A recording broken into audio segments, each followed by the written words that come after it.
ආයිබෝවන් සුබ දවසක් ඔයාලා හැමෝටම පාන් පෙට්ටක් ඩෝනට් එකක් කරමුද? හැමදාම වගේ ඔන්න ඉතින් මං අදත් ඔයාලට අරගෙන ආවේ ගොඩක් ඉක්මනින් ලේසියෙන් අඩු කාලයකින් අඩු වියදමකින් හදාගන්න පුළුවන් රෙසිපි එකක්. රුපියල් 180කට ගත්ත පාන් ගෙඩියකින් මම මෙතන ඩෝනට් 15ක් විතර මේ හදාගෙන තියෙන්නේ. ඒ වගේම තමා ඉතින් සාමාන්‍යයෙන් පිටියන්නලා ඩෝනට් හදනකොට වගේ බිත්තර, බටර්, ඊස්ට් මේ මොකුත් ඕනි වෙන්නේ නැහැ. ඒ වගේම පිටියන්නලා ඩෝනට් හදනකොට වගේ පිටියන්නලා පැය ගණන් පිපෙන්න තියන්න ඕනෙත් නැහැ. පාන් පෙත්ත ගත්තා ඩෝනට් එකක් හැදුවා. හරිම ලේසි, හරිම ඉක්මන්. ඒ වගේම තමයි ඕනිම කෙනෙකුට පාන් ගෙඩියකින් මේ වගේ ඩෝනට් හදාගන්න හරිම ලේසි. චූටි බබාලගේ බර්ත්ඩේ පාටි එකකට වුණත් මේ විදිහට හරිම ඉක්මනින් ලේසියෙන් ගෙදරින් ඩෝනට් හදාගන්න පුළුවන්. කඩෙන් ලොකු ගණන් දීලා ඩෝනට් ගන්න ඕනේ නැහැ. ඔයත් මේ රෙසිපි එක අනිවාර්යෙන් try කරලා බලන්න. ඒ වගේම මාව subscribe කරගෙන යන්නත් අමතක කරන්න එපා. මුලින්ම මම මේ විදිහට පාන් පෙතිවල වටේ දාර ටික කපා ගන්නවා. මම මේ වටේ දාර ටික එකිනෙකින් වෙන්න කපා ගන්නේ නැහැ. ඔයා මේ බලන්නකෝ මම කපන විදිහ. මම පාන් පෙත්තේ පැති 4 තියෙන දාර ටික එකිනෙකින් වෙන්නේ නැති විදිහට එකටම තියාගන්න පුළුවන් විදිහට මේ වගේ කපා ගන්නෙ. මම මේ විදිහට පරිස්සමෙන් කපා ගන්නෙ මේ පාන් පෙති දාර වලිනුත් වෙනත් කෑමක් හදාගන්න ඕනේ නිසා. මම ඒ හදන කෑම එකේ රෙසිපි එකත් මේකේ ඩිස්ක්‍රිප්ෂන් බොක්ස් එකේ දාලා තියන්නම්. ඔයත් ඉතින් මේ වගේ පාන් පෙතිවල දාර කපලා අයින් කරලා විසි කරලා දාන්නේ නැතුව ඒ දාර වලිනුත් වෙනත් කෑමක් හදාගන්න try කරන්න. මම එහෙම කපා ගත්තා. මෙන්න මේ පාන් පෙත්තේ මේ මැද කොටස තමයි අපිට ඩෝනට් හදාගන්න ඕනි වෙන්නේ.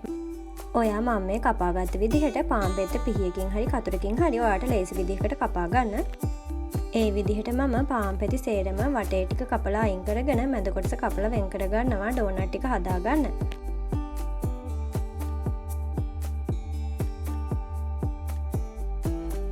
මේ තියෙන්නේ ඩෝනට් හදාගන්න අවශ්‍ය නැති පාන් වල වටේ දාර කපලා අයින් කරගත්ත ටික. ඉතින් මේ ටික විසි කරන්නේ අපරාධනේ. මම මේකෙන් තව කෑමක් හදනවා. ඔයාට ඒකේ වීඩියෝ එකත් මම දාන්නම්. ඒකේ link එකත් description box එකේ දාන්නම්. ඉතින් අපිට ඩෝනට් හදාගන්න ඕනේ වෙන්නේ පාන් වල මෙන්න මේ මැද කොටස තමයි. මුලින්ම ඒ විදිහට ඩෝනට් වලට අවශ්‍ය ලෙස පාන් පෙති වල මැද කොටස කපලා වෙන් කරගෙන ඊළඟට මම කරන්නේ මේ වගේ බෝල් එකකට ෆ්‍රෙෂ් මිල්ක් ටිකක් දාගන්නවා. ඔයාට මේ විදිහට ෆ්‍රෙෂ් මිල්ක් ගෙදර නැත්නම් ඔයාට මද රස්නේ වතුර උනත් පාවිච්චි කරන්න පුළුවන්. ඊට පස්සේ මේ වගේ පාන් පෙත්ත ෆ්‍රෙෂ් මිල්ක් එකේ ඔබලා පාන් පෙත්ත ගුලි කරගන්න පුළුවන් විදිහකට මේ වගේ ඔබලා අතෙන් ඔයා ගුලි කරලා ගුලියක් විදිහට හදාගන්න. ඔන්න මේ වගේ අපි අග්ගලා හදනකොට වගේ ලස්සනට පාන් පෙත්ත ගුලි කරගත්තට පස්සේ පාන් පෙත්ත මේ විදිහේ ගුලිය අල්ලේ තියලා හරි ප්ලේට් එකක වගේ තියලා හරි මේ වගේ ෆ්ලැට් කරගන්න.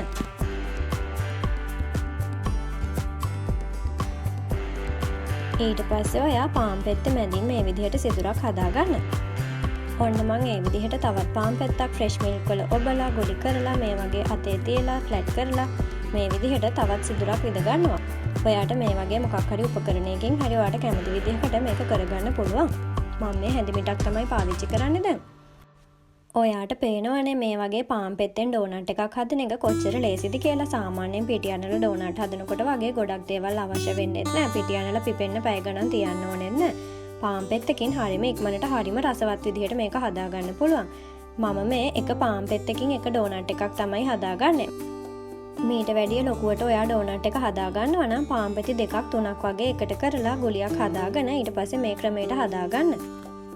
පාන් පෙති 2ක් 3ක් වගේ එකට කරලා හදාගත්තා නම් මීට වැඩිය ටිකක් ලොකු ප්‍රමාණයකට ලස්සනට හදාගන්න පුළුවන්. ඔයා කැමති විදිහකට ඒක හදාගන්න. ඒ වගේම ඔයාට ඩෝනට් එකේ ලාවට පැණි රසක් වගේ ඕනි නම් මේ ෆ්‍රෙෂ් මිල්ක් ටිකට සීනි ටිකක් වගේ දාලා පැණි රස ටිකක් එකතු කරගන්නත් පුළුවන්. ඔන්න මම මේ විදිහට ඩෝනට් ටික හදාගත්තා. දැන් අපිට තියෙන්නේ මේ ටික බැද ගන්න එක.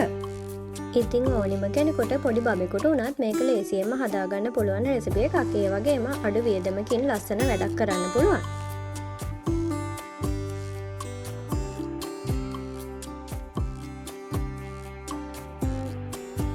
දැන් මම මේ වගේ තාච්චියට තෙල් ටිකක් දාලා තෙල් ටික හොඳට රත් වෙනකොට ඩෝනට් ටික බැද ගන්නවා. ඔයා අඩු ගින්දරේ ඩෝනට් ටික බැද ගන්න. නැත්නම් මේක පාන් නිසා ටක් ගාලා කළු වෙන්න බලයි. මේ විදිහට පරිස්සමෙන් ඩෝනට් ටික තාච්චියට දාගෙන අපි බැද ගන්නවා. විනාඩියක් දෙකක් යනකොට ඩෝනට් එකේ එක පැත්තක් හොඳට රන්වන් පාට වෙලා තියෙනකොට ඔයා අනිත් පැත්ත දාගන්න. හරිම සුවඳයි ඩෝනට් හදනකොට මේ විදිහට. ඉතින් මේක පාන් කියලා හිතන්නවත් බෑ හදලා ඉවරුණාට පස්සේ. උණුවෙන් කනකොට හරිම ක්‍රිස්පි. ඔයා හදපුවාම බලන්නකෝ. මම මේ විදිහට ගෑස් එකේ ගින්දර අඩු කරලා අඩු ගින්දරේ ඩෝනට් ටික හිමීට බැද ගන්නවා. මේක බැදෙන්න වැඩි වෙලාවක් යන්නේ නැහැ. විනාඩි 2ක් 3ක් වගේ යනකොට ලස්සනට බැදිලා තියෙනවා. මේ වගේ ගානකට බැදුනට පස්සේ ඔයා ටිෂු පේපර් එකකට හරි මේ ටික අයින් කරගන්න තෙල් ටිකක් බහින්න.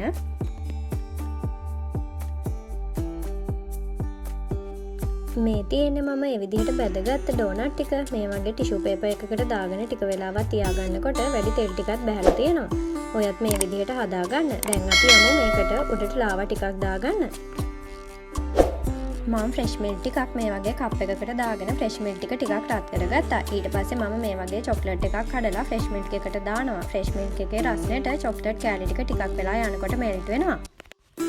ඔයාට මෙතනදිත් ෆ්‍රෙෂ් මිල්ක් ගෙදර නැත්නම් ඔයා සාමාන්‍යයෙන් චොක්ලට් එකක් අරගෙන මේ වගේ කප් එකකට දාලා තව භාජනයක් ඇතුලේ උණු වතුර ටිකක් දාලා මේ කප් එක එකෙන් තියලා ඩබල් බොයිල් කරගන්න. එතකොටත් චොක්ලට් ටික නිකම්ම දිය වෙනවනේ.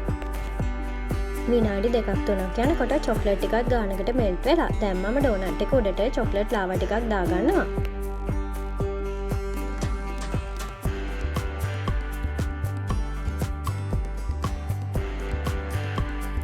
ගෙදර ස්ප්‍රින්කල්ස් උත් තිබුණ නිසා මම මේ විදිහට උඩින් දාගෙන තවත් ලස්සන කරගන්නවා ඩෝනට් ටික.